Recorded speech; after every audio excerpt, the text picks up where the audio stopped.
awo no sisobola kusukkawo okujjako okubaza bana Uganda mwenda bwangalya mu ggwanga Uganda buli kibuga kyonna mwoli buli district yonna mwoli nkulamusizaako abali ku nsalo ya Uganda mu Mambuka Maserengeta mu Bukiikaddyo mulamusizaako namwe mwenna abawangalya mu Kampala wakati mu bitundu byonna bya Kampala mulamusizaako mwebale kubanga mukola era nga buli kimu kitambula nga bwe okutambula kanspirate muli bulungi nange ndi bulungi onaku nga bwegenda no kuramande sawa ziri 2 zennyini kwa konka genda kikanya kuba okubuuza nko sedda kikanya okubabuuzaako n'endyoka ndabanno ebiddako olwaleero njagala muntagingire bannaddiini bonna njala video bagibeereko kubanga ekigwero gikyaliro njagala nga kyanjawulo era njagala buli muntu yina kimukwateko naawe atudde mu ddiiro lyo njagala weebuuza ekibuuzo kingenda okubuuza abantu bano bannaddiini mu kigwero gikyaliro kikkakateko okibuuze ofune ansa ate weddemu so no mwembala wakatuuka mulamusiza njagala tandika n'ekigwero gikyaleero kigwero gikyaleero nno buli omu ogenda kiwulira bubwo naye nga ate nga sinagenda ku kigwero njala mutagingire abasawo bonna abakolera mu ddwaliro ly'e Mulago ne muri Faro hospitals zonna mu ggwanga yena shocking news zenjagala muwulize bulungi nnyo omanyi bulijjo mbaga ebintu bino nga mulooza bintu byakusaaga njagala mmwe kennyini mwewulirireko bulungi nnyo mulyoke mutegeere kiki ekiri mu Uganda gye babaziba amaaso ne mutaba bulungi kyenjagala mulabe bulungi nnyo alright kati njala tandika n'ekigwero gikyaleero ekigwero gikyaleero kyo njala tumira mwena abanyumira akamnyomero kana k'ekigwero gi nti mujje balako gye mutuusaako engalo kansubira nti muli bulungi nange ndi bulungi alright ekigwero gikyaleero nja kitandika bwete ensi gye tulimu ffenna gye tuyita Uganda newankubadde abamu twabinyiika mu nsuwa ne tusobola okweyongerayoko gye tusobola okufunira omuddo ogwa kiragala okuba tusobola okubeezaawo obulamu bwaffe ne famire zaffe wapo abooluganda bakona b'emikwano nga mu Uganda kiganye ne tugaka tujjeko magulu meeru eno tuyiyeeko tulabe ensi ne tugireka naye twasigala n'omutima gwe nga tujagala kubanga bye tulaba eno bye twandiyagadde bikole mu Uganda naye ekizibu ekiri mu Uganda kiri ekizibu kimu kiriwo kiti nti tubadde ebbanga ddene nnyo nga tulimbibwa nga tukwekebwa okumanya ate amazima ne gafuuka ekizibu mu Uganda ate era amazima ne gafuuka ekizibu eri omwana w'omuddugavu omwana w'omuddugavu osibiddwa akatambaala okumala emyaka 8 oba 10 nga tomanyi lwaki oli muddugavu tomanyi lwaki osibiddwa mu bwavu tomanyi lwaki osibiddwa mu kaguli lwaki gw'osalibwa emisango egy'ekisiru lwaki gwottibwa notabaako ntuukoyo notabaako kibuuzo kikubuuzibwa gunofa nga omuddugavu ena kufuba ekyo ekintu kukikulema kyekiri mu Uganda essaawa zino buli muntu yeekolera kyayagala kubanga okufa mu Uganda kati kiringa banagamba nti happy birthday to you nekiggwa ekya tekiwedde ne mu Uganda bakitibwe kiri ekigambo kyengenda okwogera olwali kiriwo ekiti lwaki tugenda mu masinzizo naye ate bwe tufuluma amasinzizo gano ne tulabye okwogera amazima ge batuba batuwulidde mu kyaki lwaki mugenda mu masinzizo okutendereza Mukama Katonda gye tusuubira okwogerera amazima mu buli kintu kyonna ng'era omuntu yenna abazizza omusango ogwa naggomola okugenda okwetondera Mukama Katonda oba okwejjusa n'oyogera amazima nabiki ebyaliwo naye mu Uganda lwaki amazima ate gafuuka ekizibu. Why do we attend churches or prayers when we fear to speak the truth? That is my question today in Ekigulalogy. Why do we attend churches or prayers when we fear to speak the truth? Kino kigenderi buli mu Uganda yenna. Lwaki tugenda mu masinzizo ate okuva mu masinzizo ne tulabira okwogera amazima tugavaako kiki ekyatuuka ku Uganda? Eno message obaka munjala bugenderi bana Uganda mwenna nga sawudde mu ddiini ki ekituufu kiringa yessaawa twogera amazima. Enyikuta A tugiyite A, enyikuta B tugiyite B, enyikuta Z tugiyite Z. Okusinga okwebuzaabuza ng'afukaana aba. N'olw'ensonga eyo ngenda tandika n'ekigwero gikyaleero kuba saagala bamalira budde ng'asiikira omuseera ebinyeebwa so nga ate n'ebibisi gubikwavula. Ompudda bulungi saagala bamalira budde ng'asiikira omuseera ebinyeebwa so nga ate n'ebibisi omuseera ogwo gubikavula. Ekivunulwa nti saagala bamalira budde ng'asiikira enkoko ebinyeebwa so nga ate n'ebibisi mwana ttu ebyeyunira bulungi nnyo biyinza n'okuba nga bebigisinga okiwoomera. Ntandisa. Tuli mu Uganda eyaleero ng'omuntu asobola okufa ne tukweka amazima ne tutabuuza. Tuli mu Uganda ng'ebikolwa eby'obutemu ebyatisa bajjajjaffe mu nsiko ne bagenda okulwana okununula Uganda byebikolwa bimwe biriwe essaawa zino nga n'abazzukulu ba Uganda n'abaana batandise okuwanga nkogena mu nsi za Bulaaya okunoonya ekiguli amagala eddiba n'okunoonya obuwaŋŋanguse mu nsi bajjajja bwe gye baayira omusaayi ne bakitaawe nga mazima gatulemye okwogera. Bannaddiini n'abasajja bannabyabufuzi amazima ogoogeranga n'ofa lumu.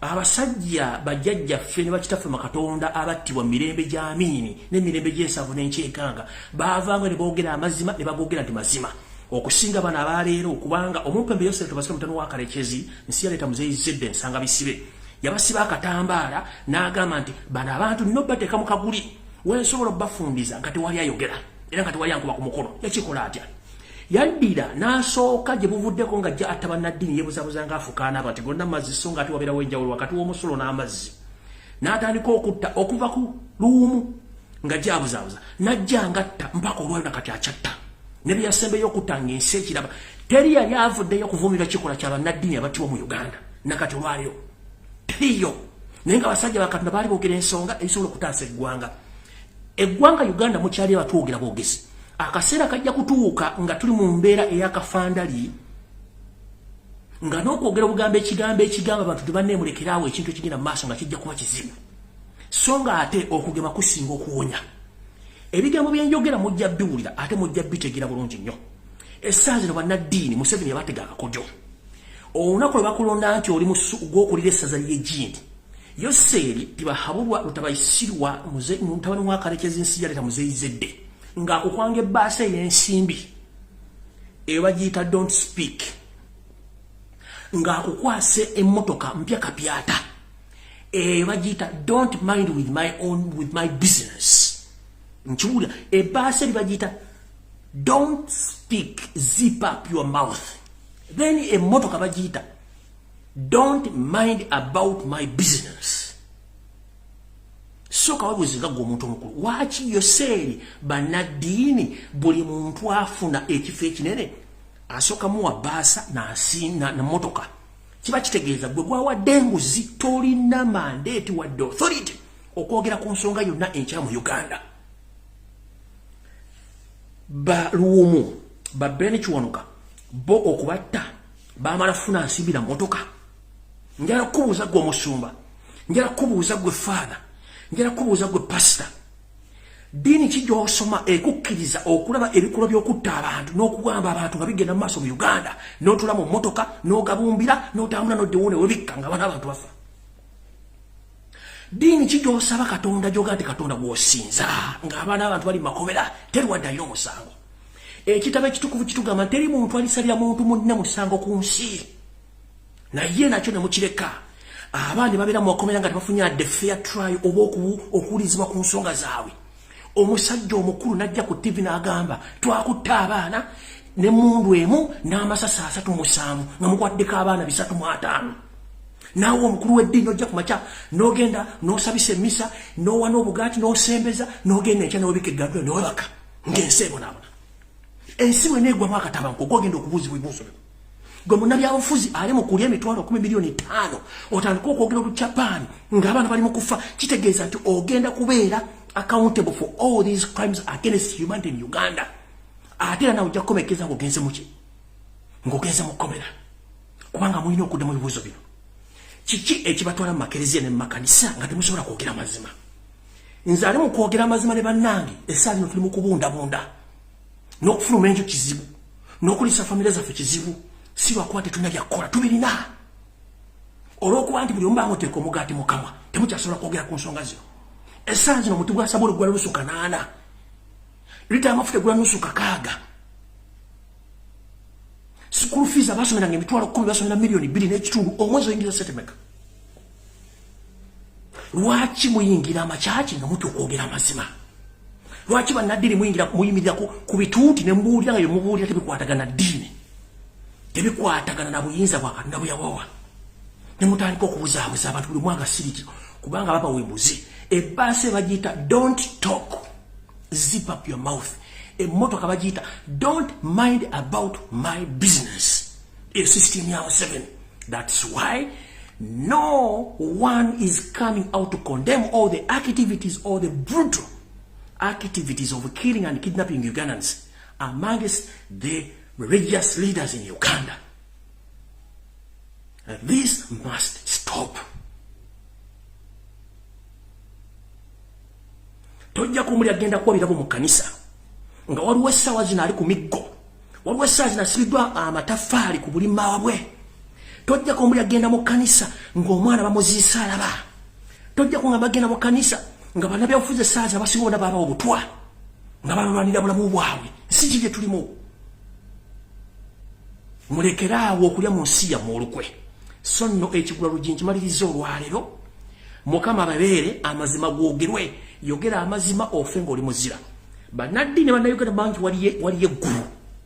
Nkiddamu. Bwe mbamanyi ng'ekituufu waliyo eggulu, musituke mwogere. Okujja nga mukimanyi teri ggulu, then mwogere ebyobulimba mubuzeebuze ensi. Nkiddamu. Teri munnaddiini ng'ali mu Uganda adda mu mulyango gwa ggulu, taliyo. Teriyo munnabyabufuzi mu Uganda katasobola kwogera mazima adda mu mulyango gwa ggulu. Kyofuna abasinga bagati bannaddini abasinga obungi temugenda kola ku mulyango gwa ggulu, ate ffe ndiga ffe tuyinza okukola mu mulyango gwa ggulu. Nkiddamu with authority, teri munnaddiini mu Uganda agenda kola mu mulyango gwa ggulu. Teri munnabyabufuzi mu Uganda atayogerera kulwanira abantu agenda kola mu mulyango gwa ggulu. Ffe ate endiga ezibonaabona ffe tugenda okukola mu mulyango gwa ggulu. Kubanga we are innocent, we know nothing. YOSERI, hope you copy this information. Stop killing Ugandans and stop torturing Ugandans. Enough is enough.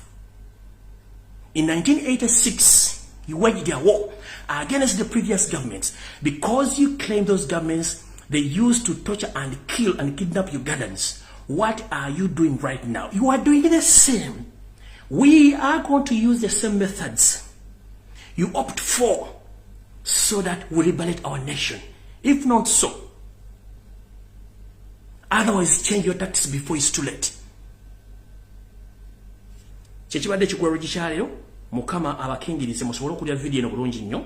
Ngenda tandika video eno bulungi nnyo. Era video tandise ekigwaro gikikomyawo.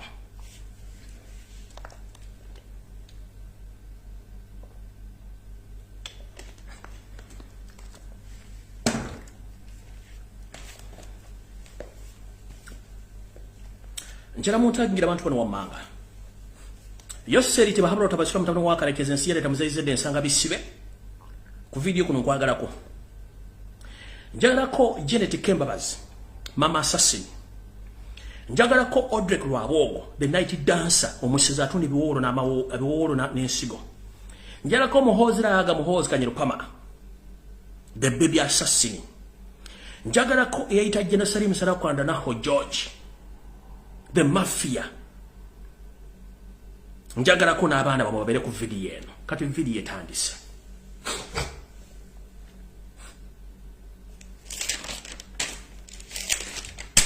So can't see them with the go on.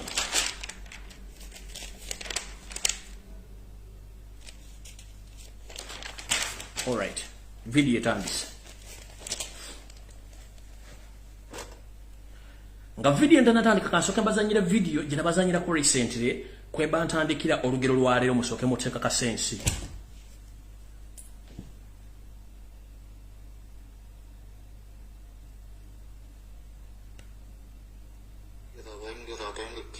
No video mugijjukira.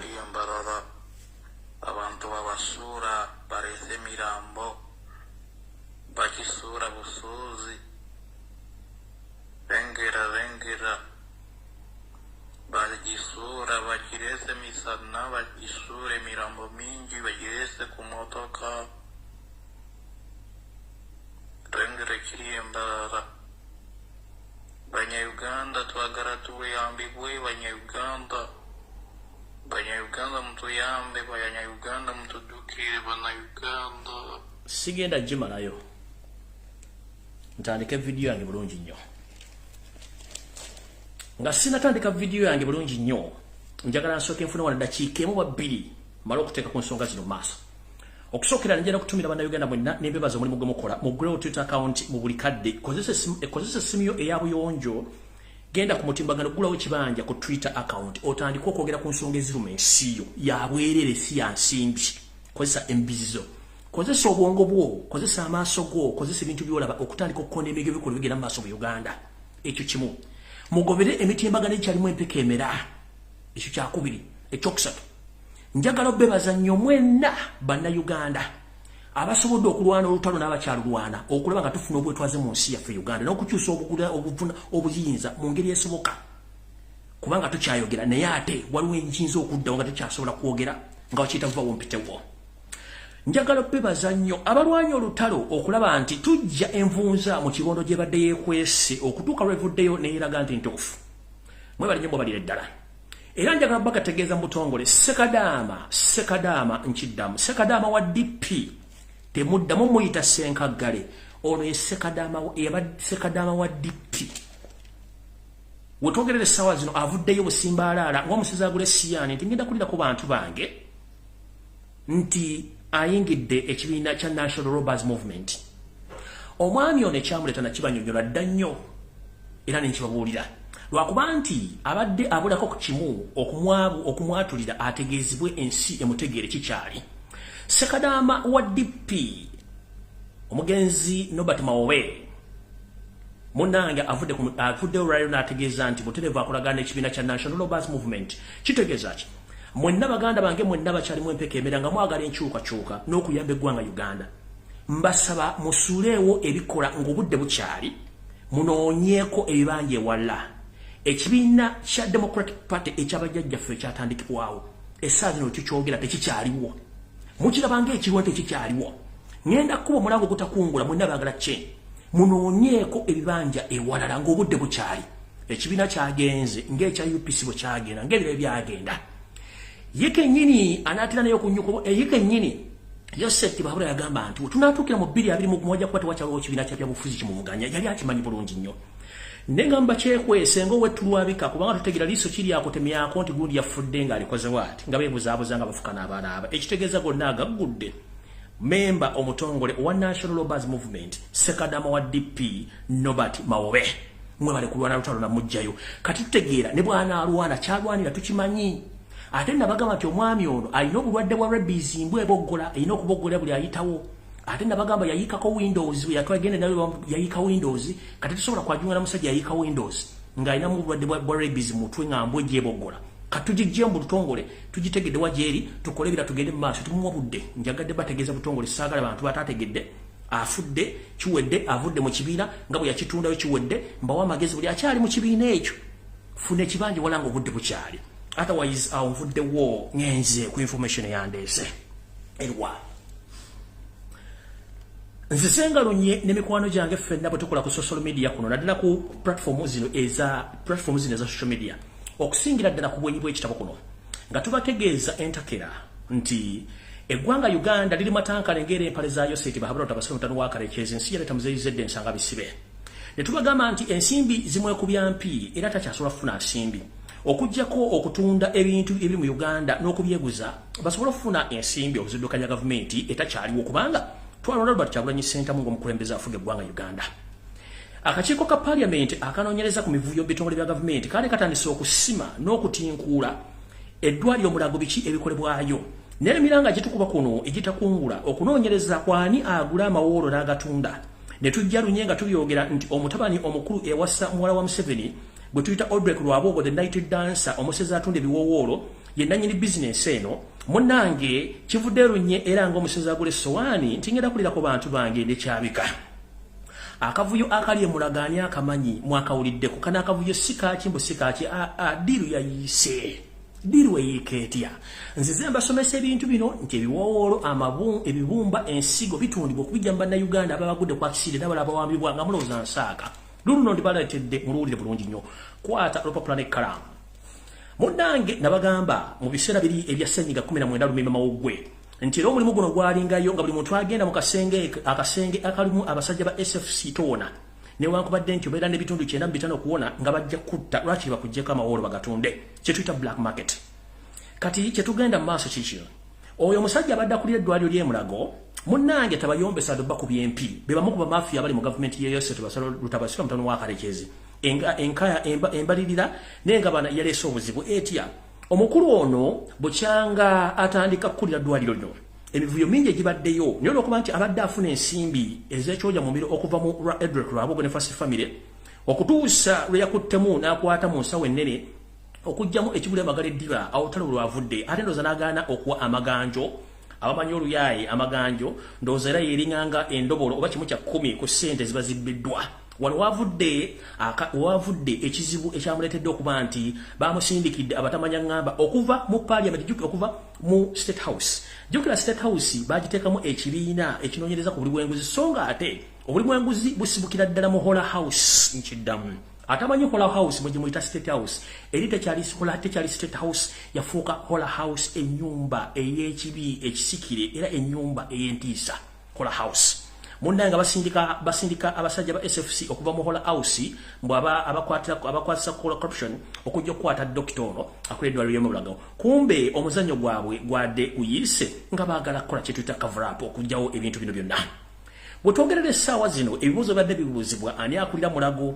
abantu battibwa ensigo zitundibwa ani abirimu oyo omusajja badde ali kulira boss gwe bayita byalugaba munnange y'omuka kabinja kaba mafia akakuvuga eggwanga lino nenga bo bamuteeka mu section yakuba nti ali mu ddwaliro ly'e Mulago bwetwogerera essaawa zino mwami ono yateereddwa naye tugamba nti bantu bameka bakwatiddwa ku misango gy'obukumpanya ne bateerwa tekikuwa kyebuuzo nti ono bamutadde ngaani ekituufu kiri nti bayagadde okuzibiikiza olw'okuba nti ono bamukutte yabadde naye agenda kutandika okuyiwa bwino omukakkali ku nsonga ezigenda mu maaso mu kutunda ebiwoolo by'abantu omukulu ono Odrek Rwabogo the night dancer bwe yategedde nti omusajja ono ayinza okuvaayo n'ayasaamirira ng'akagiga kakalu ku mudaala n'agamba bamute era n'abamutta bulungi nnyo amannya baagabalaze abuuza akwata anaamutwala anaamusiba wepona anaamuteekako emisango n'okumujjeereza bonna bava mu kamanyiro ke kamu konna kababbi bafuge ababbi eggwanga okubula oddijjamu engoye n'odduka namye omwezi guleme kwaka wetwogerera essaawa zino omwami ono ali bali butaala naye ng'abalala bonna abasinga obungi abaali bakwatibwa bonna baasibwa ku misango gy'obukenuzi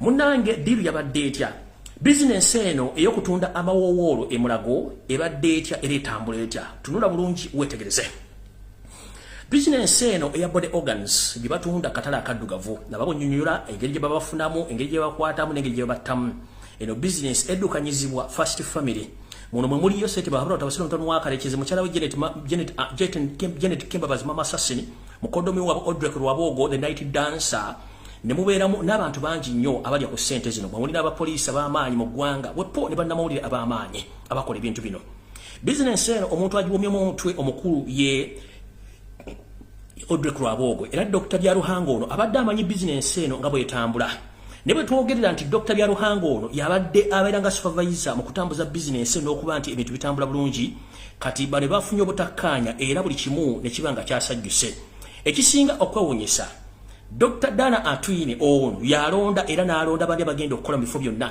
era ddiiru zino zonna tubadde bakwata Dr. Byaruhanga ono alina Byarugaba alina okukwatibwa Dr. Atwine alina okukwatibwa Odrek Rwabogo alina okukwatibwa kubanga bano beba active members era nga balina n'ekibinja ky'abasajja ba Pakistan abawangale mu ggwanga eya Uganda abaddukanya bizinensi eno ne First Family okukola emirimu gino nga wammanga ekigenda maaso tugenze maaso abantu abaddukanya bizinensi eno mu referral hospitals zonna mu Uganda bebanuwa wammanga era bizinensi eno etambula bulungi nnyo nga headquarters zaayo zibadde Mulago mu ddwaliro ekkulu naye mbajjukiza nti eddwaliro nino ekkulu erya Mulago lyali abannayuganda era twalina n'eŋŋombo egamba nti bw'oba oyagala ebintu ebibiro genda e Mulago eŋŋombo mukyagijjukira nkijjukira bwe mba mukyajjukira obwongo bwamwe twalina eŋŋombo egamba nti bw'oba oyagala ebintu eby'obwerere genda e Mulago.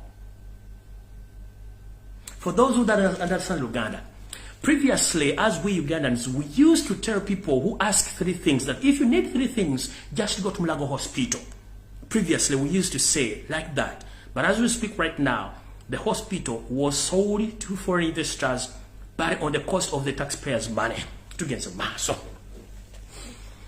Abantu bano wammanga baddukanya ebintu bino. Tugenze abantu abadde ba immediately controllers aba controlling ekintu kino era essaawa zino nga bali mu kudduka bwe bate badduse bagenda batta kubanga bakimanyi nti bagenda kwasanguza ebyama bino bano bantu bano wammanga era bwe boyina gwomanyiiko njagala otemutegeeze nga obudde bukyali either abinyika mu nsuwa oba alindira okufa kwe nga nenda bwegisemufungize. Muno mwe muli Dr. John Sebuufu. Dr. John Sebuufu amanya mpulya ga kisajja Kiganda nejjukira omusajja Rodfred Sebatta yayimbako akayimba ke yagamba nti Obuganda bufunye embaliga olw'abantu abefudde Abaganda n'okwetuma amanya ag'Ekiganda naye bombuuza atambule ng'Omuganda kizibu nnyo ajja kukwama bukami atandika okusitama so nga ate okutambula kumulemye. Omu ku bo ye Dr. John Sebuufu. Omuntu yenna ng'oli wa Luganda na mikono mikwano ng'omanyi Dr. John Sebuufu y'omu ku bantu abadde batunda ensigo ebibumba ebiwoowolo by'abaana Bannayuganda nga babitunda mu ddwaliro e Mulago. Kuliko Moses Mukiibi. Dr. Moses Mukiibi y'omu ku kabinja ako akabadde kaddukanya bizinensi eno e Mulago. Kuliko kuliko Dr. Sekadde. Dr. Sekadde ono y'omu ku kabinja ako wepo ne Dr. Byamugisha. Ne Dr. Byamugisha. Dr. Byamugisha ono mukyala yabadde naye addukanya bantu bana abadde baddukanya kaddiiro kano ak'okutunda on behalf of Odrek Rwabogo. Dr. Byamugisha ono mukyala be bantu kabaddemu abanyagano. Kuliko John Sebuufu, Moses Mukiibi, Sekidde, Dr. Sekidde ne Dr. Byamugisha. Bibadde baddukanya business eno on behalf of the night dancer Odrek Rwabogo. Era business eno ebadde etambuzibwa abantu 6 bo bano nga ba foreign agents nga bano ba international ba Pakistan internationals bano nga basulira ddala kumpi ne flats badada sula nalya mu flats eziranye Shoprite oba opposite Shoprite bije badde basula bana Pakistani omukaaga abadde badiringa mu body organism ntidda bulungi nnyo. Amawolo g'abaana Bannayuganda abadde batundibwa badde gatundibwa abasajja ba Pakistan nga bano be bajja mu Uganda ku orders za Odrek Rwabogo nga bakolagana ne Odrek Rwabogo ne basobola bebenye waggulu okulira nga basula mu flat zenaalya okulira na Shoprite gye badde basula era nga kati bayinza okuba bakyaliyo oba bwe nayogera bino bayinza okuba nga badduse nkyagenda maaso. Era gurupu eno erina n'abantu abala ab'ekyama abadde bakola omulimu guno muwulire bulungi nnyo. Ba co-workers or ba co-partner in crime or in this business of body organs, mwe mulina akabinja kabavubuka ke bayita big boys oba big money boys. Akabinja kano kasula bowa okumpi na wali wagenda okuzimbibwa eddwaliro ery'empewo ensimbi ezaalibwa ezawa omusajja omugwira eyabula nazo yali atonda bibajja Dubai naye naayitaawo nga olumbe oluma omukadde kubanga lumenya mu jjenje kalu tewaba muntu abasigaddewo. Akabinja kano akaba big boys kavuga emmotoka empya kapyata ezebbeeyi omuli Range Rover mpenkoni omuli zino zisubaru ne balyoka bali ensimbi ng'ate teri muntu abakwata ku mukono. Abaami bano ensimbi bazirya mu bbaala y'omwami gwe bayita bali y'omunsi minisita ebbaala eno eri ku Winton Road. Kati mwenna abaana abobuwala mumpulirize bulungi nnyo. Kano kalowoozo ng'omuzadde. Tukimanyi embeera mu Uganda yakafandali ng'eddali obukadde. Naye tolya gi kwesuya muwula. Manyi mwagala ssente, mwagala okulabika obulungi. Naye ensimbi tezijja zityo nga kibunoomu. Ensimbi za kunoonya era za kutabakanira. Ne baana bawala mugufudde mugano ng'ogw'enswa nti buli ayagala ensimbi olina kukola bintu bikujjamu bwesige na kutegeera. Munnange ensimbi gye zikoma okuba ez'okukakeeka zibeeramu consequences oba zibeeramu ebirumira bingi nnyo. Baana bawala ngenda balabula olwaleero. Omusajja gwolaba ng'avuga Range Rover, avuga BMW, avuga Mercedes, avuga GT, oba avuga empenkoni. Sooka omanye omusajja ono y'ani, akola mulimu ki, ewaabwe y'ani. Naye olw'okuba nti mwe mugwa amatu ng'embuzi eweta ekitooke, olw'okuba nti mulaba omusajja alina essimu ya bbeeyi, alina emmotoka ya bbeeyi, n'oteebuuza ebintu bino yabifuna batya. Akabinja kano nno ke kamu ku bubinja obukola kye tuyita camouflage okuba nti bufuna kye tuyita match mu Kampala wonna ne mu Uganda. Odrek Rwabogo ne State House ngera aba state agent abasinga obungi bwe batambula mu motoka ez'ebbeeyi zi Range Rover naye ng'ombuuza kaadi yo tajja gikubuulira nga n'ennyumba mwasula y'amatirivu neremu buli kimu kumbe omulenzi ono babalenzi bano ba agent ba USET babalota basana mutano wakalekezi ba agent ba Odrek Lwabwogo ne First Family mu business eno omulimu gwabwe guki guno bano bambala ne banekaanekana nolowooza nti ono bwe batakola mu nnyonyi ate kubanga akola mu World Bank kumbe be banaavuka bayita ba smart wire linda kiggweyo ono kikugambe dda abuuka bano munnange mu nnyambala yaabwe n'enfuna ya ssente n'envuga y'emmotoka tereka mwana muwala nga tagudde matu ng'embuzi ewete ekkoona kuba embuzi bwe wewete ekkoona n'okutu kuno okwewunzikirako bulungi nnyo ogenda okukulira nkutomedde ebisanja kumbe olwo embuzi ebeeweta abaana abawala nga bebaagala ebyobwerere bagwa amangu amatu olwokuba mutuuziza mmotoka ebuunya obuwoowo n'agamba ntuuse mu ggulu ate ng'ekituufu aba atuuse mu ggulu kubanga singa afuuka mu maaki gye baagala wallaayo oba ogenda okulaba ku bajjajjaabo abaakusookayo tutandise bwe tuti era kambaddirewo katono nnyo wano nti akabinja k'abavubuka bano be bayita ba big boys oba bakayita big money boys kano akabinja kabeera lubowa okulya ne wali wagenda okuzimbibwa eddwaliro eddene ensimbi ezaaliibwa akabinja kano kalina ensimbi zetutogananga bukolwa bavuga emmotoka ez'ebbeeyi naye nga bw'obuuza kaadi yo tajja gikubuulira bano batera nnyo okubeera mu bbaala ya minisita bali omu nsi eri ku Dewington Street oba ku Dewington Road mu bbaala eyo era ebbaala eno ebeeramu abantu banene nnyo abaginyweramu era n'abaana ababeeramu abaana bawala abasinga obungi nabo baba batunulanga emmunyenye eyaka emisana tugenze mu maaso omulimu gw'abano kiki era Odrek yabatuma mulimu ki ebiseera bisinga bagamba nti okubojjerera ku kiswa ekimu tekyazanswa olina okubojjerera ku biswa bisingawo so bwe bategeera nti tubakubye mu accident mu biki byonna ne basala okukola obukodyo obulamu bw'okusikiriza tetuyita akasenda baguzi oba akazenda bazaana munnange nno terubalusa nga basajja bano bakola program bakola programu eno okuba nti bagenda kufuna batya abantu baagala okukwasa babateeke mu kazannyo kano munnange abalenzi bano be bamanaginga bizinesi eno kula Odrek Lwabwogo bagikola batya misioni yaabwe yakufuna abawala abalungi bakaalaala nga bano babasuubiza omukwano ogw'ekimmemmette ogusinga n'ogwali mu Titanic munaye bagamba naye nkwagala nnyo mpaka ng'ennyanja Victoria weeneekalira naye nga yali ekaliddeko ddi okuggyako ebidiba by'omu Kampala nga nabyo tebikalira kubanga buli nkuba lw'etonnya toyireeti zonna nga bazita zisigala zikulukuta mwaka ku mwaka abawala bano olw'okuba nti babalabye ku ndaba ku ki munaye nga bagwa amatu ekivaamu ng'omulenzi amusuubiza ngenda kuwasa amututte mu makaage amuliisizza amunywesezza nga n'ebiwojjolo byewuba wiiki emu wiiki bbiri ekivaamu ng'omulenzi agamba nsiimye munna engeri gye nsiimye kati njagala tugende batukebere omusaayi mwana mulanga nti aliko sure deal era nga yakkiriza bagende bamukebere omusaayi mukebere omusaayi guno gye bakutwala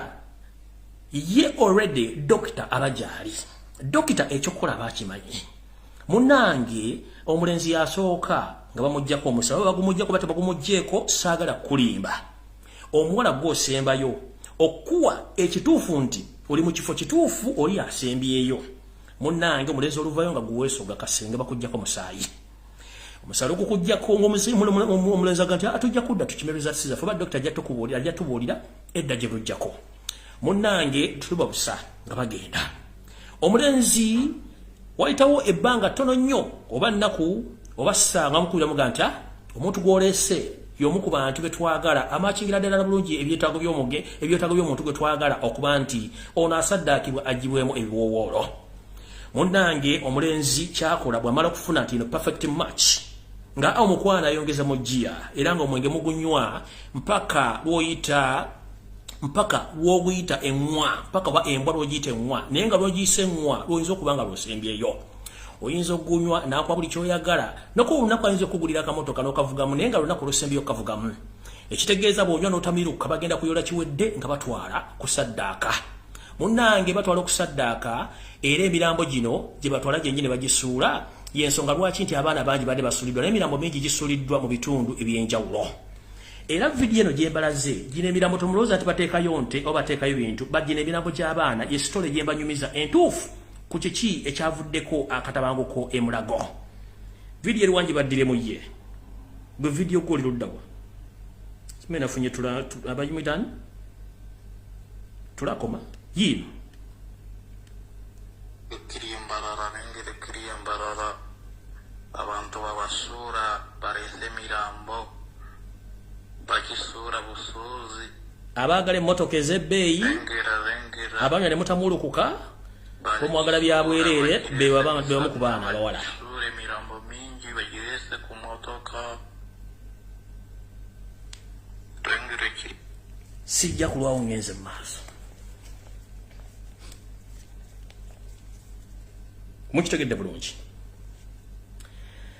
tugenze mu maaso bizinesi eno etambuzibwa ani ba DPC abasinga obungi mu Uganda business bakimanyiiko bulungi nga ne bwokuba essimu bakutaase bajja kugamba okubyerongo namba oba sina kindigezaako edda abapoliisi abali ku poliisi tebamala kumbe omukyala mama assassin Janet Kebabazi y'omu ku bantu abalina omukono mu business eno olw'okuba nti ensimbi zibeekubye empi ate nga balaba ssente zino zanguwa mangu okujja olw'okuba bantu bakufuna nnyo betuyita abantu abalina okugwa mu kiti kino mwe muli Audrey Lwabogo the night dancer omusajja yeefudde ekizibu okulya bannayuganda gy'obeera lyamberenge Patience mukyala we kennyini naye business eno mwali mulimu muganda we Natasha naye business eno mwali Yoseti bahoro tabasika mutano wakatekeze ensi yaleta muzayizidde ensanga bisibe mwali bwepo ne muhoozi Kanyirugaba ono business naye agimanyi bulungi nnyo tugenze maaso wetwogerera essaawa zino baddokita bonna bemmenye waggulu awo bagenda kubanga bagibwawo nga linda kugisimufungize olw'ensonga nti mwe kyemwawulire ku mawulire kyadde kituuza naye kiri munda muli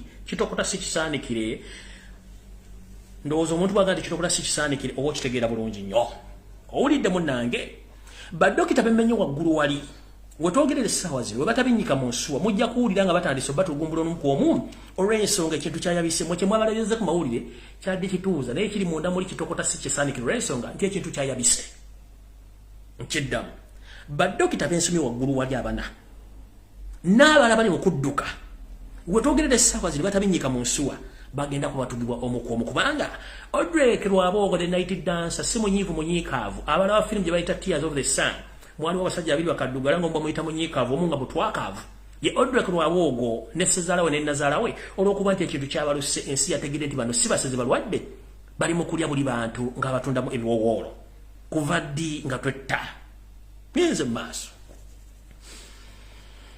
tugenze mu maaso abasawo abo okusinza ku information gyenfunye nti bano bagenda kuba banoonyezebwa drones ezigenda okubatwala nabo batta nga nena bugisimufungize olw'ensonga nti First Family emanyi nti essaawa yonna kayinza okuba nga kaabi kaakaabwe ne kaggwamu kati nno ekisinga okunyiiza abaana bano bonna basinga obungi olumala okuttibwa abamu basuulibwa mu asidi abali emirambo gyabwe ne gisuulibwa mu bitundu ebirala omuli ebitundu nga Lwampala Ntuusi omuli ebitundu by'amaserengeta ga Uganda gye tuyita Western Side omuli Ntuŋŋambo ne Ibanda mwe basuula abaana bano baziika nga tebaliiko wadde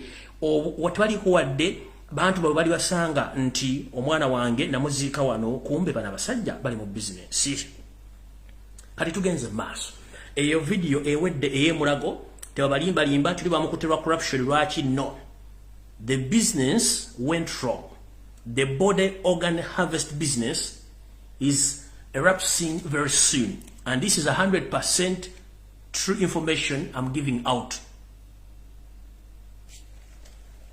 tugenze maaso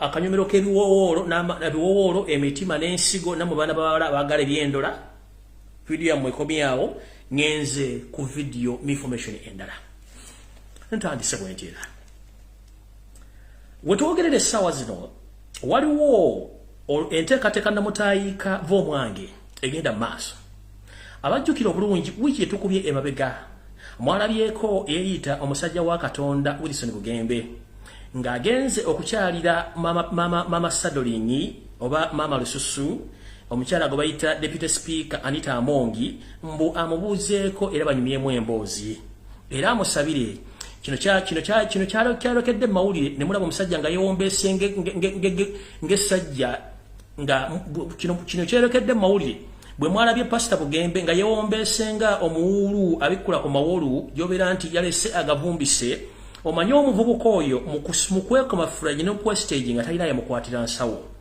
nabagamba okubaleta information y'omuvubuka ono nali namwesonyiwa naye okusinziira nti yeeyita musumba ng'akola ebintu ebitakwatagana ddiini mugundi ngenda kuddamu nsireyo nkola investigation throughout nja kujja nkwalye Bugembe nkuwaningidde ebbanga ddene nnyo nga towulira wavaayo n'oluyimba oluyimba nti famire yo Katonda famire yo yatwala siriimu yona neggogo n'osigalayo era naawe na siriimu mukulu tovangayo ku myaka gy'olina n'okola kye tuyita blood test n'oteeka results ku mutimbagano w'abamawenti olina siriimu tovangayo kiko tovangayo kiraga wantu wonna nti wakolako blood test oba okubira omusayi ng'olobulwadde wa siriimu nina drone yange gyengenda okuddamu okusindika e Masaka eddemu empa information about you kuba bwe nasembayo okukola investigations about you I was informed that the whole story you gave it to the public was false. It was a well-cooked information about your lifestyle or your history. You lied to the nation that you are affected with HIV. It was a false information. And you are hiding a lot of history about you. And people, they should know the reason as to why you are not married at your age. There is a secret behind you. And you should let the public, why are you not married at that age? You have each and everything in your hand or at your disposal, but you are not married. You need to explain to the public as to why. Because in the modern society, a person of your caliber, you are supposed to be married. Because you must be an example to the people you lead in prayers and in other sectors. But mister, you are not married, but you attend the prayers, you preach the word of God to the married couples. So how dare you cancel the married couples when you are not married? There are so many questions surrounding around you, but we don't have answers. Please go slow with this mission you were given last week. Here's a mass. Ekyatutte omwami ono eyita pastor. Kumbe naye omwatunuliranga ataliiwo. Niyebuzaabuzanga afukaana aba mukwewombekange salambwa kumbe musajja muzibu nnyo ng'enjala eruma ekiro kubanga mujjukire enjala bwekuluma ekiro ng'ennyumba teriimu gaasi ng'olina kukuma sigiri ekuluma ate nga tolinawo mukazi ne wejjusa ekitakuwasisa mukazi. Omwami ono ekyamututte yabadde ensonga bweti kanjibagire obulungi nnyo busimbaalaala mugitegeere. Munnange nga bwe nabagamba nti bannayuganda ffenna bwe tudda mu kyenkyukakyuka n'okwagala eggwanga lyaffe ffenna tuli basiraamu. Omusiraamu omuziro gw'omukulu takwatagana munaabagookya oba gye tuyita embizzi. Munnange Yosete Maseno Tano akarekezi nsi yaleta muzeyizedde emyaka gimuwubidde akabero nga ne pulesa zimuli mbuli maawa essaawa yonna alaba omugaati guyiika. Ekituufu kiri nti abatamanyi byabufuzi ebintu bino bijja babulira obuzibu okutegeera naye ng'omusajja akimanyi teyawangula ebyo nze mbibagamba. Era ng'abasajja bamukako okubeerawo ye yandibadde yabennyika dda mu nsuwa kubanga alina ensimbi ez'okulyako ate ng'obudde bumuweddeko. Ne bamugamba bw'ova ffe tugenda kudda luddawa. Kati yolo okuba nti amanyi nti essaawa zino abamunoonya bangi bamunoonya ng'aseenene alina okubeerawo n'okwebuzaabuza naye ng'ate ekituufu akimanyi si alina okufuga eggwanga eryo. Munnange bamafiya bajjudde mu gavumenti bamuleetedde obuzibu. Wetwogeredde essaawa zino bagezezzaako okutunda mutabani waabwe Muhoozi Kanyirupama oba Muhoozi Laaga ne kigaana okutunda. Bamutunze mu wositaani babagamba twayanga ogu n'ekifiire twayanga ogu n'ekifiire ayina twayanga Muhoozi Kanyirupama Muhoozi Laaga ekyo n'ekifiire ono mutaka agamba yoko abakuganye ogu n'ekifiire kati abasajja bamuwosite bagamba ogu n'ekifiire so munnange nga tugenda mu maaso omusajja oyo bagezezzaako nnyo mutunda tekigaana. Kati kwe kuleeta omwami ono gwe bayita Ssekadaama wa DP Nobert Mawobe okuba nti ajja alekaane ng'embwa esudde ebyana mu kyolooni alekaanira eggwanga okwebuzaabuza ng'afukaana aba musimukozi wa NRM okutuusa olwali tumubye oluku mu mutwe ne tumutegeeza kati ne bw'anaaleekaana kijja kuba kikola amakulu. Yatunda banne ab'omu Northern Uganda n'abaguza Yosete Maseno Mutano w'akarekezi olw'okuba bali bagenda muwamba kyekyaviirako n'omugenzi Rokechi okuba nti bamujja mu bulamu bw'ensi eno obuwoomera buli ayagala. Omwami ono ngenda mukomyawo ngende ku mboozi entuufu. Munnange nga bagamba nti okutunda omuvubuka ono okutunda ekitereke kino ekyagaanibwa the reject tulina kati kuyita mbasumba olw'okuba nti balina ennamba z'abantu abangi batandika babuulira enjiri ng'etunda omusajja ono oba reject product oba the wasted reject or the wasted product. the wasted product muhozi Kanyarupama muhozi laga bayise mu basumba baali tebasobola kutuukirira muntu mulala yenna okujjako okusooka okuyita Pastor Wilson Bugembe eyita pastor okujja okutuula ne Mama Sadolini Mama Kizigo Lususu okwogera ne Bugembe amulise enjiri Bugembe ekyamututte mu ofisi ya speaker Mama Sadolini Lususu sikugamba nti yabadde agenze kubasabira oba nti ayinayo office yabadde mission enkosifu kubanga bateeseze ebintu byemuga twagala kozesa mu basumba musobole okutunda omwami ono era twagala muyite mu message nga office zino nkoloning nga batu bajja zitegeera bugera mugamba nga nabo gisimufungize otekeddwa okwogera basumba banno basobole okubanga bapickinga message olwokuba nti omwami ono ne mukwegonza talina ye mukwatira nsawo nga batuga nti amaanyi g'olujegere bwe bunafu bwalwo n'omwami ono yeefuula nnyo nti mugonvu nnyo naye katula keebisse okawulira buka mukulu olwavudde mu setteeserezo w'eggwanga ng'amaze okulaba Masadolini Mama Lususu n'aganda n'akwata essimu ye n'atandika okukubira abasumba bano wammanga n'ababuulira ki ekyokukola essimu eyasoose yakubye era n'okusinkana yasoose kusinkana abasumba bonna abali mu Kampala amanyiddwa abanene n'abategeeza kiki kye balina okukola ate nga mukimanyi nti abasumba gano batudde ku ggi nti essaawa nayo yabika bakimanyi bulungi nnyo nti enjigiriza yaabwe teri ku mateeka enfunamu ey'ensimbi teri ku mateeka ebikolobero bakoze mu makyakya bugamba nga okuvuunika ennenge abaana b'eggwanga nakyo tekiri mu mateeka okubuulira enjiri etakwatagana na butonde bwa Katonda bwa bulya nakyo kiba kimanyi bulungi nnyo ebyobugagga byeddiza ebyobugagga by'abantu n'okusiriwaza n'okumba tutuusa abantu okuba tebakyategeera okusinza bonga abantu okusinga okusinza Katonda bakimanyi bulungi kimanyi mateeka yensonga lwaki omugwanga ery'omuliraano omukulembeze wa yagamba nti buli musumba yenna ateekeddwa okuba nga olina ekitono nnyo diguli mu philosophy olyoka ojja otandika okulogootana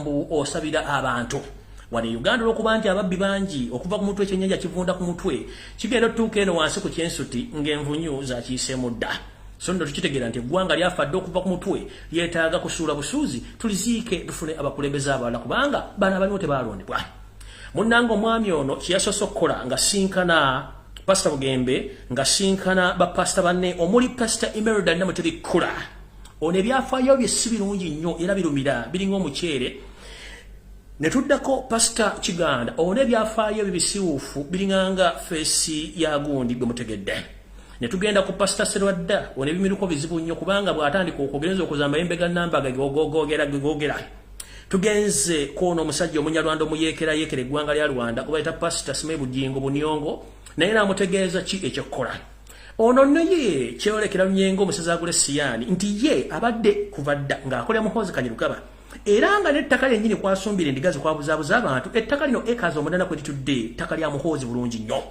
twamubuuza emyaka gy'osololeza ensimbi eziringa obugulu bw'eggongolo lwaki badde tozimbawo ssabiro tanyega okujjako ssente ziteeka mbiwojjolo n'okugula emmotoka ez'ebbeeyi n'okwebuzaabuza ng'afukaana aba kati lwe lukalo lw'abasumba bano abateereddwamu ekiboozibozi ekyokupromotinga reject oba ekifiire ekyamuhoozi Kanyarupama muhoozi laaga era bwe mutandika okuwulira abasumba bano mu kyaki ez'enjawulo nga batandise okwasaamirira ng'obugege obukalo buli ku mudaala nti muhoozi mumanya nti emmandwa ebalinye ey'enguzi naye nga kye batunda bambi kizibu nnyo omanyi ebyambi bisekerwa nga gwogerega munno era saagira kuwulira osaagiddeko evvuuvuumira teryetantala mu nnyango basumba mmwe mbalabula nga nena bwe gisimufungize kemugeza ne muleeta ekiboozibozi ky'omumpembe muhoozi Kanyarupama muhoozi laaga mu makereziya gammwe mu kyaki yammwe mbalayirira mba mwagala kumanya obukamu bannayuganda mutuuse okusabira emizindalo n'obutebe kubanga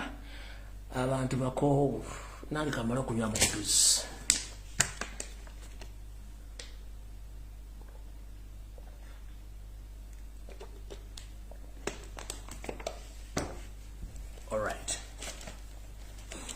nkiddamu basumba mmwe amanya gemmenye kabatande mutandika okuzunza engalabi zammwe n'obupale obwakunukira n'obusuuti obwawula ettaka ly'abantu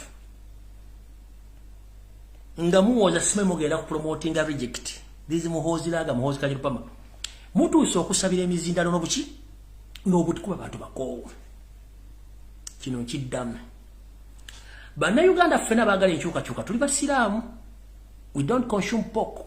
And we are the Islams, we are against pork.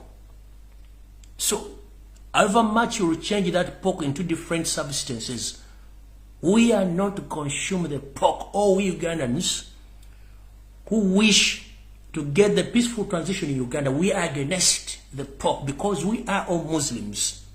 If it is come to politics, we are all Muslim. Muhoozi is a reject, and we can't allow him to lead us over our dead bodies. So you pastors, most especially the pastors, Pastor Bugembe, Emerida Namutebi, Pastor Chiganda, Sirwadda, and Pastor Bujingo, known as Bunyongo. There, talk about your nonsense and promote Muhoozi. You'll get to know as to why the roster doesn't eat supper. Nchidam. Mwogere bozi byammwe. Mbu promotinga wano ekintu ekyo. Mujja tegera lwaki enkoko terya kyaggulu. Mumpulira. Mbaddamu nkabaddemu. There, go ahead, promote Muhoozi Kanyirupama. You'll get to know as to why the roster doesn't eat supper or doesn't take supper. You will understand the meaning of it. Mujja tegera lwaki enkoko terya kyaggulu. Oba lwaki enkoko teyenda kiro. Enkoko eyenda misana. Period kubanga eyagala bintu biri mwala byala misana. So mujja tegera lwaki enkoko teyenda kiro, lwaki enkoko terya kyaggulu. Ku bintu biri mujja kufunako kimu. Mujja kitegera. Mwachihurira mbwenu. Mwachichenga.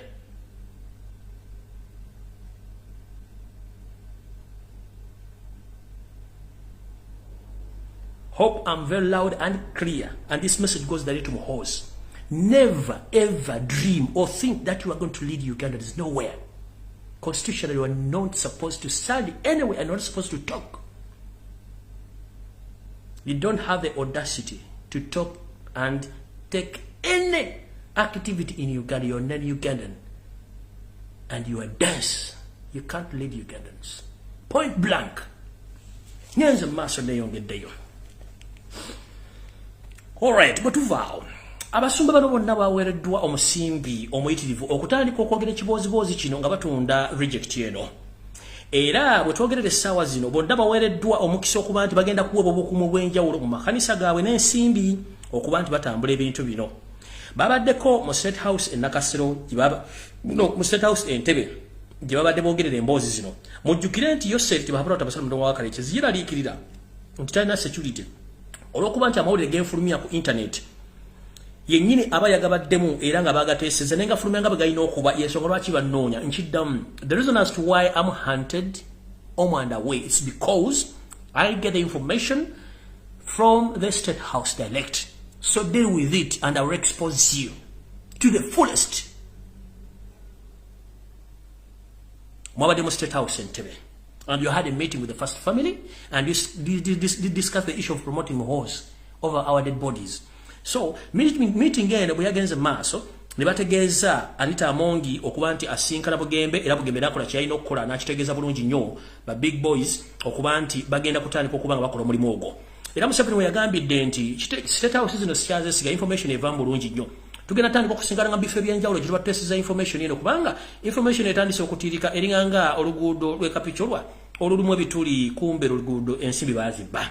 Era suggestinga nti bagenda kubateeseza mu hoteli ez'enjawulo mu Kampala n'okwetoola eggwanga lyonna. Kati ate eyo ojja kuba nga oli ku gajjo. Kasita ofuluma State House njogera teeseza ebintu ebyama by'okutta bantu ojja kuba oli ku gajjo. Kati ngenze ku information endala kwata kapapula. Sammeka ye. Oh. Kati kubawo nnyo wano. Kansooke kano kabasomere mu Luzungu. And this message goes direct to YOSERI Bahabura Tabasula, the son of Karekezi, Siyareta Mzayizede and Sangabisive. This message goes to you direct. Sir, you are holding that office wrongly. The person who was elected is Robert Kyagulanyi Ssentamu. And you are signing a lot of agreements. Because you are signing those agreements wrongly. You're in the long office, in long time, in the wrong country. You are in overstay. The person who's supposed to send all those agreements is Robert Kyagulanyi Ssentamu. Hope you copy this. Previously, so many times we've been watching the current president of Tanzania, Madam Samia Suluhu Hassan, visiting Uganda so many times, signing different agreements about the oil pipeline from Bunyoro up to Tanzania. This pipeline deal is worth $20 billion. Do you copy, Ugandans? Previously, you've been watching or observing the routine visit of the current president of Tanzania, Madam Samia Suluhu Hassan, coming over to Uganda, and Museveni goes direct to Tanzania to sign different agreements of oil deal or oil pipeline, which is worth $20 billion. Does the parliament know about this deal? No.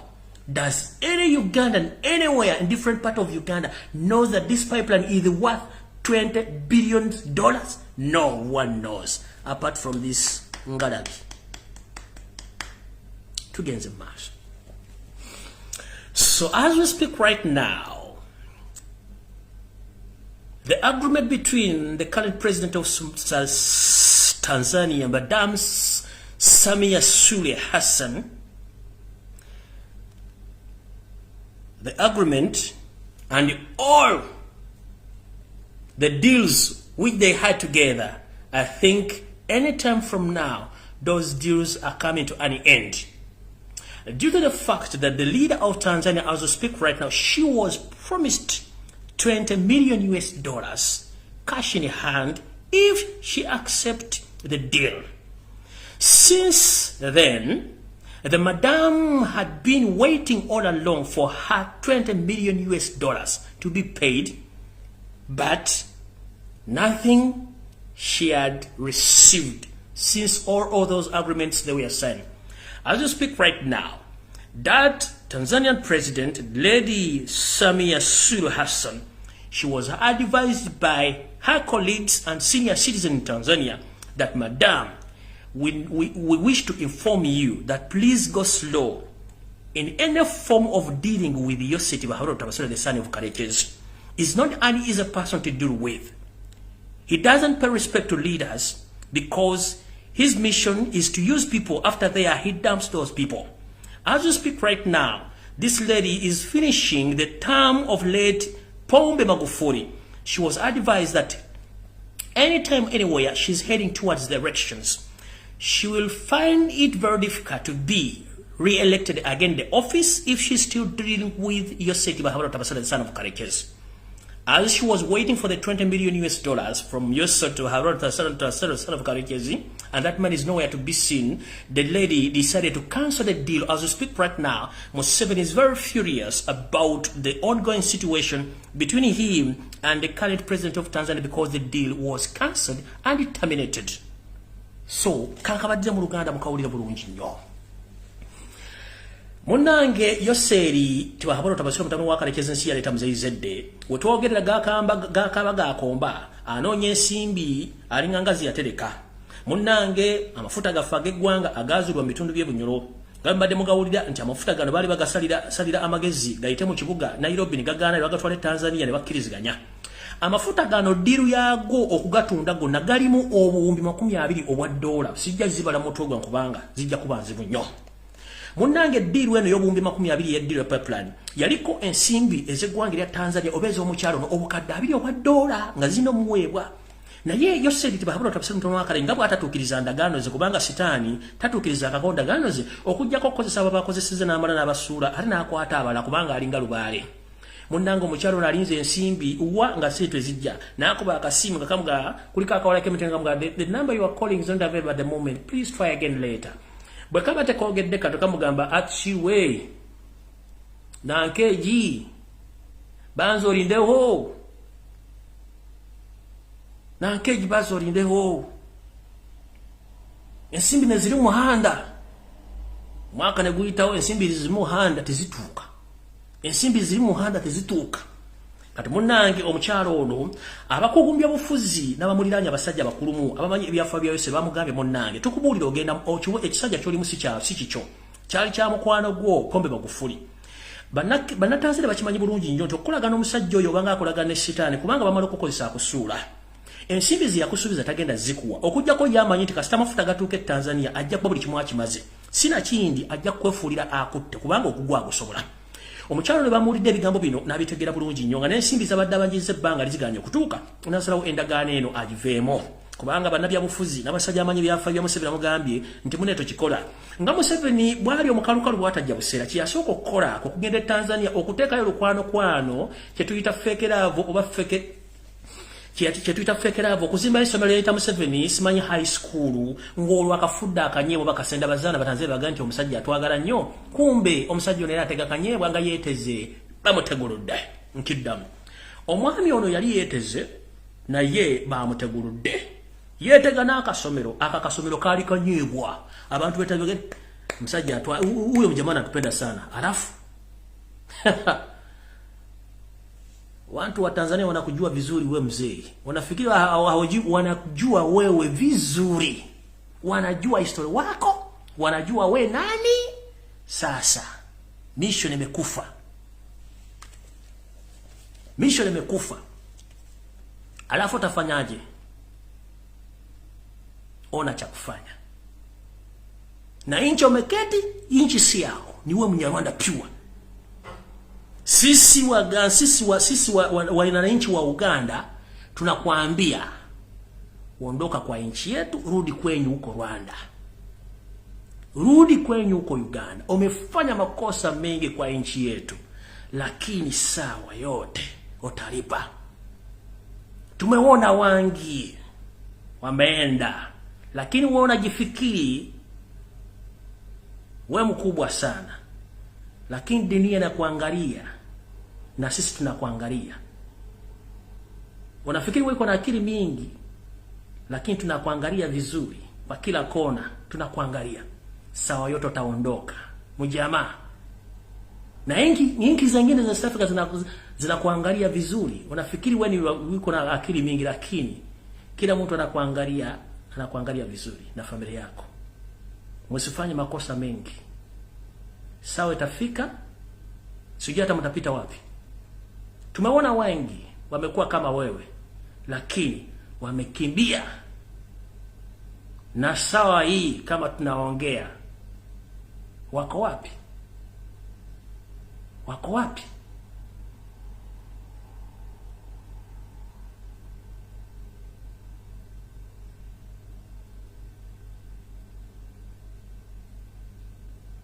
Speed control. Nyenze maso.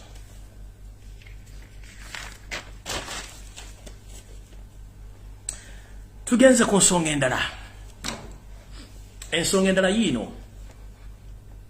Nga bwe ntiro bagamba nti omwami ono ensimbi zimwe ku BMP era nga tazirina mulire ekintu kye mugenda okuwulira mukwate ku matubo gaba lukasinze mbamba gambye kubanga ze information njibanga baweri teriko producer teriko editor simanyi teriko simanyi kisategedde sawulire tugenze maaso. Mubadde mukimanyi nti eggwanga Uganda lyafuuka nyumba ya namwandu ayagala yayingira kubanga teriko abuuza. Eggwanga Uganda lifa togge. Eggwanga Uganda lyafuuka kyenyinyalwa buli ayagala ayingira nakola nagenda nakola kyayagala. Wetwogerera essaawa zino family y'omumpembe Joseph Bahabara tabasala mutano wakalekezi ensi yaleta muzayizedde ensanga bisibe n'abantu be. Eggwanga balifudde ekinabiro buli ekinabiro wambuli ajjana n'aba n'agenda. Mwali mukirowoozezaako lwaki abayindi bangi mu Uganda? Mwali mukirowoozezaako lwaki abayindi olumbaalootako nga baagala fuuka banna Uganda? Era nga ne Museveni alina ekirowoozo kino ekyobafuula eggwanga mu Uganda ne weewuunya nti ye ng'Omunyarwanda asibuka mu district ki? Eno message njagala egende omusajja gwe bayita Frank Gashumba. Gentlemen, you don't know what you are dealing with. Whatever you are promoting, you are cheating in yourself. Whatever you are promoting, sijui nini camp sijui for Banyarwanda in Uganda. Simanyi vandumwe. Simanyi retreat. Simanyi function, you are cheating on yourself. The day is going to come, you explain each and everything. You know, sometimes people, they think that they're so clever. And you think that we don't know. You are a state agent. This day you're moving around Kampala in your Porsche car, giving out money to people on the streets. But remember, you don't have any permanent job in Kampala.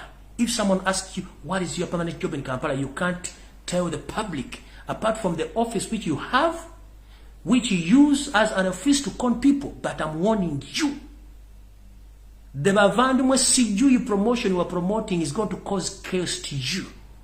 And go slow. Nakuwarning at that all.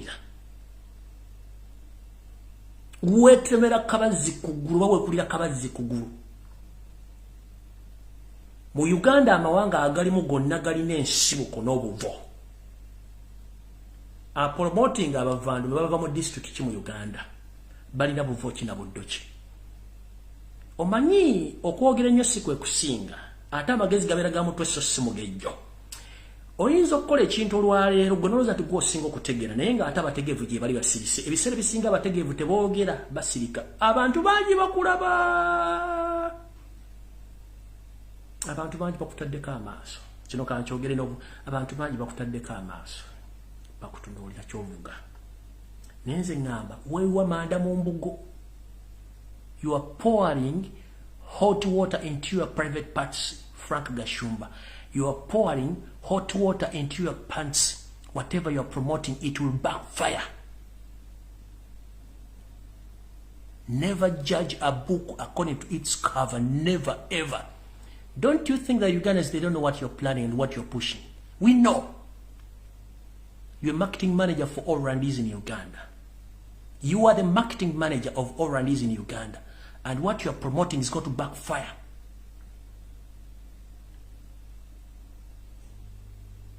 And won't like it. Mind your business, do your business. But that thing of promoting non-Ugandans into Ugandan territory, it's a treason case. Dare go to Rwanda and promote Uganda stunts in Rwanda. Dare. Gashumba, I bet.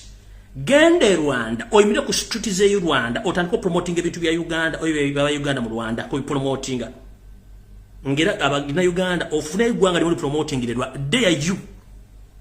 You think we are stupid? Gende Rwanda, cross the border is open right now. Go to Rwanda and start promoting your nonsense in Rwanda. Pick any tribe in Uganda, go and promote it in Rwanda, and they tell Kagame that this tribe belongs to Rwanda. You hear what we call fire. They pick only one tribe in Uganda, go to Rwanda as any in Uganda, go to Rwanda with it, tell Kagame that this tribe belongs to Rwanda and we are supposed to promote that tribe. Bosula ambaruka. Bosula ambaruka.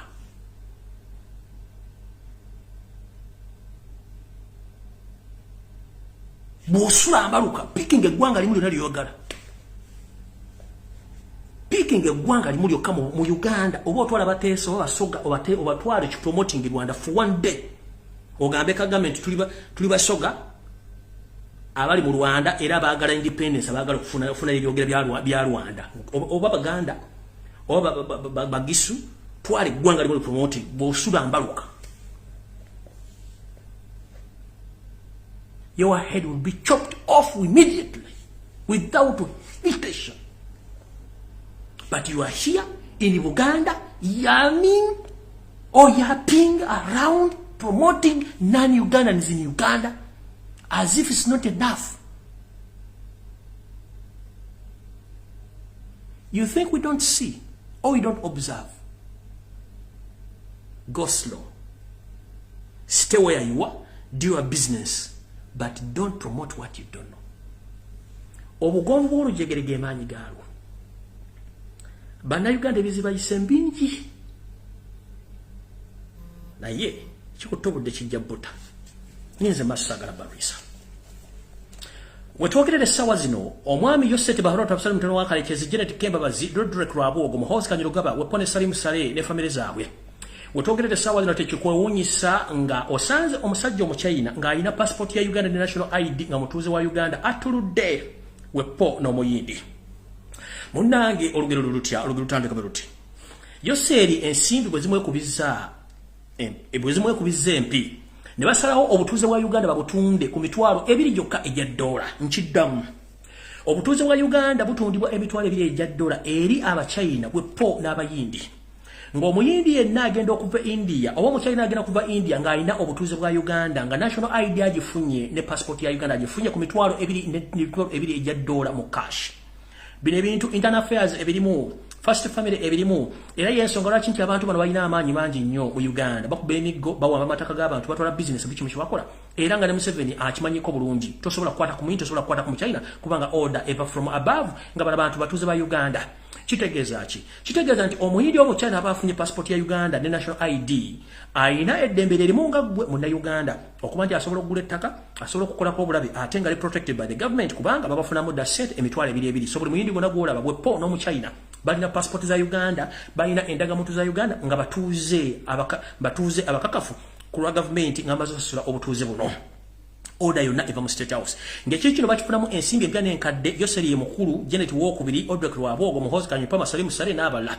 Era bwe twogerera essaawa zino ensi ezisinga obungi zirina amateeka agafuga abagwira. Ng'ensi ezisinga obungi omugwira osooka kuyita mitendera n'ofuna obutuuze. Obutuuze buno obufuna bulimu emitendera era obutendera nyo ojo giyitamu nga tonnafuuka munnansi. Era n'abagwira abazze olw'ebizibu bafuna cards Twitter refugee status oba cards basobola okubanga bakutakumulira kwabo. Ne mu Uganda ensi yafuuka nnyumba y'abannakiyombekedde buli asanga yagiyitamu. Era bwe twogera ensonga lwaki nti abantu bano abayindi n'abachina ensonga yaki abayindi n'abachina batulugunya bannayuganda okubula bakubanga ekyokuttale nga tewali aboogerako. Bano ekisookera ddala bano tebasasula misolo. Bannayuganda basasula emisolo. Ekyokubiri abantu bano bagula ettaka ne babbiramu n'eribya nnansi ekitakkirizibwa mu mateeka. Bano baweereddwa olukusa okukola buli kibaagala kyonna mu Uganda kubanga balina obutuuze obugule. Era baddembe okugula ettaka n'okusengula bannansi ku ttaka nga nenda bugisi mufungize kubanga buli kimu bakiina. Era baddembe okukola ebikolwa byonna baagala ng'ensi tebakubye ku mukono kubanga omusajja yennyini ye nannyini ensi ate yagitwala kyagenda okukola kyekyo. Nsembyayo ne security alert mugiwulirize bulungi nnyo. Security alert eno eri ku bulamu bwa Robert Kyagulanyi Ssentamu muwepo ne empologoma ya Buganda Ssaabasajja Kabaka Ronald Muwenda Mutebi w'okubiri. Ntandise bwe nti gye buvuddewo katono ssekamwa wa poliisi omukulu Fred Enanga yavaayo n'ayogera ebigambo bino wammanga. Nemmwe ne mubibuusa amaaso n'amatu.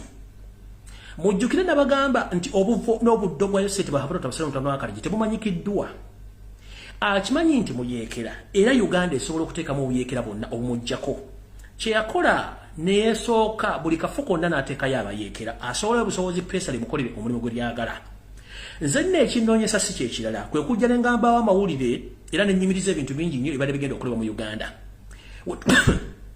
Musonyi mukatu. Wotwogerera essaawa zino Yoseri tibahabulota basula tunutala akalekezi. Alina enteekateeka ey'okujja Robert Kyagulanyi Ssentamu muwepo ne Ssaabasajja Kabaka mu ngeri etya. Olw'okuba nti emitendera gy'okuba nti abasajja bano bawonya obutwa emirundi egisinga obungi nga ne Ssaabasajja Kabaka mumulaba tannabeera nnyo wambavu mu ngeri gamugyamu y'obuntu. Era abamwogesa amaaso ku lunaku olw'omukaaga nga agulawo empiira egy'amasaza mwamulabe bulungi nnyo nga tannabeera nnyo wambavu mu ntambula wepo ne mu bikolwa bye. Era ndoza mwakirabye lunyi ng'amagye mayitirivu nnyo agamwetoolodde. Kino kye mbagamba nno nkirinako n'obukakafu nti n'ababo abali balina omutambulirako bw'atuuka watuuse amagye gamwetoola bano babeera n'emigemera wala ng'ate mu buwangwa bwaffe omusajja omukulu era afuga obwakabaka bwa Buganda takkirizibwa kusemberera ddala omugemera n'akamu kubanga akalombolombo tekatukkiriza kusemberera migemera wala okuggyako amafumu agajjajjaffe engabo ezikuuma obwakabaka waffe. Wotwogerera Yoseti bahabulota basalimu akalekezi yataddewo akabinja ke bayita UCFC. Akabinja kano bakayita UCFC. Akabinja kano omulimu gwako nabagambye nti Wasanya Kaloli Charles Peter Mayiga bamuwadde omulimu ogw'okuteekawo emikolo egy'omujjirano eginaasobozesa empologoma ya Buganda okuvanga mu kisaka gyeneebeeri oba mu kisi gyeneebeeri esobola okubanga egenda ku mikolo gino. Muno mumujja okuva akasambula oba mumujja okuva akazaala bulwa Ssaabasajja Kabaka basobole omujji kubanga jjukira mission eyaliwo nga badde akyali mitala w'amayanja yabadde ya butwa eyo n'engikuba n'engisaanyaawo era olutalo lwabadde lwamanyi nnyo mu State House olw'okuba nti mission zaafudde busa nsako bateko mission endala. Ekibinja ky'abayekera kino mu kiwandiike bulungi bakita UCFC kye bayita Uganda Coalition for Change. Ekibinja kino Yoseti Baharo tabasani tukala kalexi yini yakyeterawo naye olw'okuba nti mulungi mu kwekweyo yasoose n'avaayo n'akitegeeza bannamawulire era n'esseka mu poliisi n'ajja n'akyogerako nti bakakwata abantu abawera abiri mu omwenda nga beekuusa kabinja kano naye ekituufu kiri nti kabadde kutegeeza kye tuyita okukuba ejjinja mu kisaka okumanya ki ekifaayo bayagadde bajja babategeeze nti akabinja kano gyekali era bakutteko abamu naye nga babadinga babagamba nti akabinja kano gyekali kagenda kukola ebintu bwe bibeerawo temwewuunya nkiddamu. Copy this information right. Yoseri akola ekintu kye tuyita kuba ejjinja mu kisaka owulire ki ekivaayo. Omwami ono akabinja kano ennanga bwe yazze n'akoogera kwabadde kuba jjinja mu kisaka nti kyonna ekikolebwa akabinja kano kireme kubeera mawulire gye muli nga mukimanyi era akabinja kano kabe nga kategeerekeddwa nti kigenda okukola ebikolobero bino ebyokutta Kyagulanyi ne Kabaka. Bakayita UCFC, Uganda Coalition for Change. Akabinja kabayekera kano kateredwawo Yoseri Tabasolo tamuna wakalekezi. Akabinja kano kasasulwa Yoseri Tabasolo mtuno wakalekezi n'abakalimu bonna bakontrolingibwa State House. Mujjukire master plan w'obuyinja buno ye mukoddomi we gotuyita Henry Tumukunde eyawasizza muwala we. Ye masterminder w'okutega bomu n'okukola obuyinja bw'abayekera okulemesa gavumenti ya mukoddomi we mu Ntebe. Akabinja kano nno gye kagenda okukolera emirimu gyako era n'ebitundu bayogedde bibino wano wammanga. Bagamba akabinja kano kalina ebigere mu Luweero, kalina ebigere ekibuga, kalina ebigere Mityana, Kasanda, Wepo ne mu Kikandwa. Era akabinja kano bagamba nti nno kalina okusinziira ku information gyefunye y'omunda nti mission yaabwe yakugjawo Omutanda, Wepo ne Robert Kyagulanyi Ssentamu naye bagamba ekigambo kimu.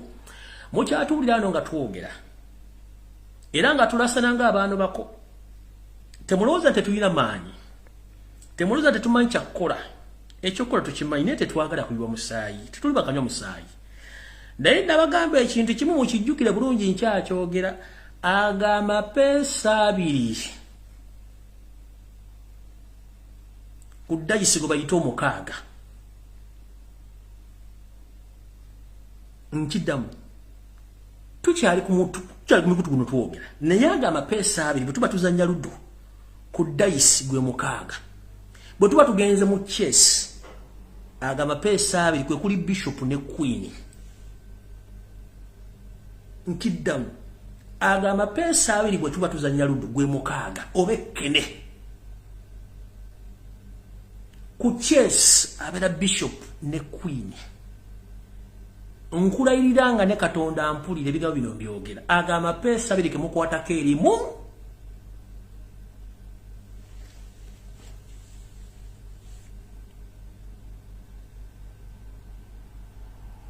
ngalo zino zirabe bande zikote bwetu zijja kuba zigguse bwetu jja kuba tukyalina option kujjako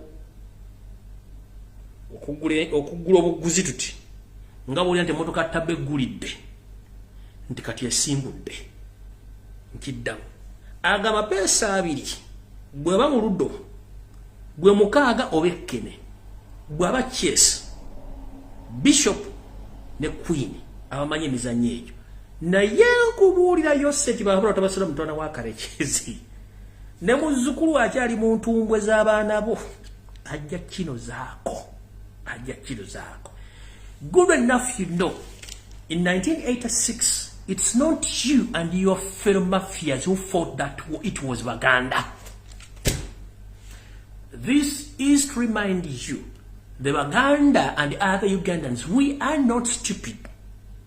We know it very well that in 1980, it's not you with your fellow mafias that you fought that war. It was real Ugandans, more especially by the Uganda. They fought, they financed that war. After the climax, you killed them because you thought that thereafter you'll get misunderstanding with them and they will go back to the bush and do exactly what you did. That's why you cleansed them out. You wiped them out. But we, the grandsons, we know the history. We know each and everything. Dare touch on those two people. Just this is a reminder. 1980, it's not you. It's not your son of a bitch mohos. It's not neither your wife, the assassin, who went to where? No, she was in Sweden eating pizzas, rearing those 3 kids, the son of Tasadan and whatever. There were the Baganda who went and fought for you, and there are Ugandans who fought for you. So dare touch on those 2 people. You won't see us again on social media. No.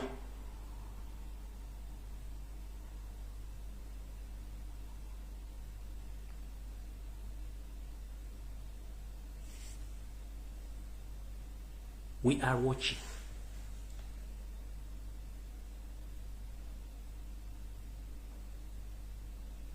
You send your spies here to look for me to kill me. I'm not shaken. And you don't know, but you'll get to know. Tell your spies to leave before it's too late. Because all of them are documented. Hope you know that. And the investigations are still taking place.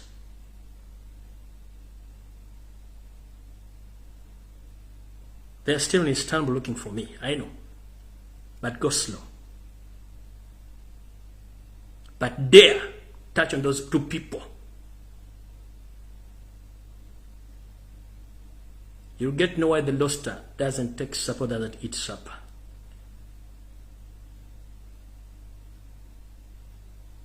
And you'll get to know why the Loster doesn't have sex at night. Watch Kenga, watch Tegera. Watch Tegera Mbwenu. Maximum respect. God bless. I'm out of here. May God bless Ugandans. Stay safe. Tusikanona kolarona mukama bankomere. Mwena.